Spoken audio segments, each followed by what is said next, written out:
हम सबके बीच अपने विचार रख रही थी कि ये जीवन को कैसे हम मीठा बना सकते हैं।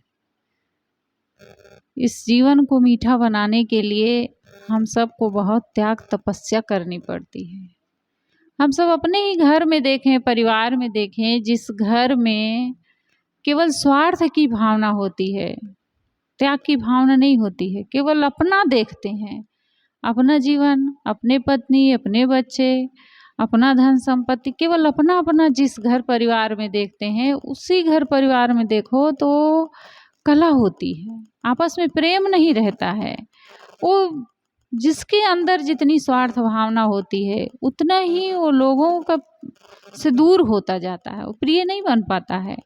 और जिसके अंदर त्याग की भावना होती है, सामने वाले को केवल देखता है कि नहीं पहले दूसरे का पेट भरे, जो दूसरों का पेट भरना चाहता है उसका पेट स्वयं भर जाता है और वो सबका प्रिय होता है। हम सहज देखें, अगर हम दूसरे के मुख में ग्रास डालेंगे तो हमारे मुख में भी वो डालेगा, सामने वाला भी डालेगा, वो अपना खिलाएगा हमें, हम उसको खिलाते हैं तो वो अपना खिलाता है। हम ही लोग आश्रम में यहाँ रहते हैं और कोई अगर यहाँ आते हैं, कोई चीज़ ज़्यादा है हम लोगों के पास, भाजी ही रख लो, दे देते हैं तो उसको कोई न कोई कीमत में उसको कुछ न कुछ ला के आश्रम में देते ही हैं। साहब लोग दे दिए थे उसको, मतलब चुकाते ही हैं, लोग करते ही हैं।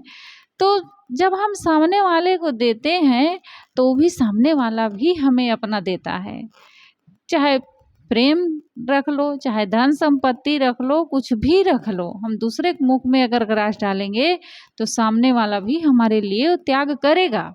और अगर हम केवल अपना ही पेट भरना सोचेंगे, दूसरे को देखेंगे ही नहीं, तो फिर हमारे लिए भी कोई नहीं है देखने वाला। ये प्रकृति का एक नियम है कि जो देता है वही पाता है लौट करके, हम जो देते हैं वही हमें लौट करके मिलता है।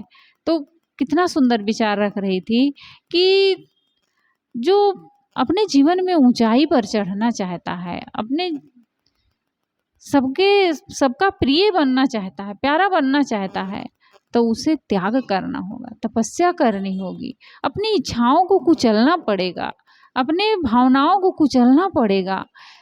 जरूरी नहीं है कि हम हर इच्छा अपनी पूरी करके और सबके प्रिय बन जाएं, बहुत त्याग करना पड़ता है, बहुत तपस्या करनी पड़ती है, तब जा कर के आदमी महान बन पाता है। हमारे महापुरुषों को ही हम सब देखें, कितना कष्ट झेले हैं, कितनी परेशानियां झेले हैं, कितना कष्ट सह करके त्याग तपस्या करके तब आज हम सब उनका बैठ के गुणान बाद गा रहे हैं। क्यों गा रहे हैं?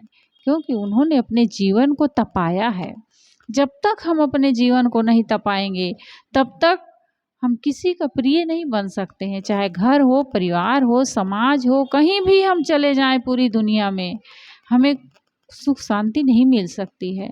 बहुत सुंदर साखी कह रही थी सदगुरु कबीर साहब के कि बिनु डांडे जग डांडिया, संसार के लोगों को किसी ने दंडित नहीं किया, बिना दंडित किए ही वो दुखी हो गए। बिनु डांडे जग डांडिया, सोरठ परिया डांड, बाटन हारे लोभिया गुरते मीठी खाड़। ये आदमी अपने जीवन को, साहब कहते हैं, गुड़ से शक्कर नहीं बना पाया, यानी अपने जीवन को ऊपर नहीं उठा पाया। क्यों नहीं उठा पाया? क्योंकि वो मेहनत नहीं किया, काम नहीं किया अपने जीवन पर। यही कारण है कि वो ज्यों को त्यों बना रह गया। अपने जीवन को ऊपर उठाने के लिए हम सबको बहुत मेहनत करनी पड़ती है, तब सबका जीवन जा कर के महान होता है। बहुत सुंदर ज्ञान की बातें हम सबके बीच रख रही थी। आइए एक भजन गा लेते हैं हम सब।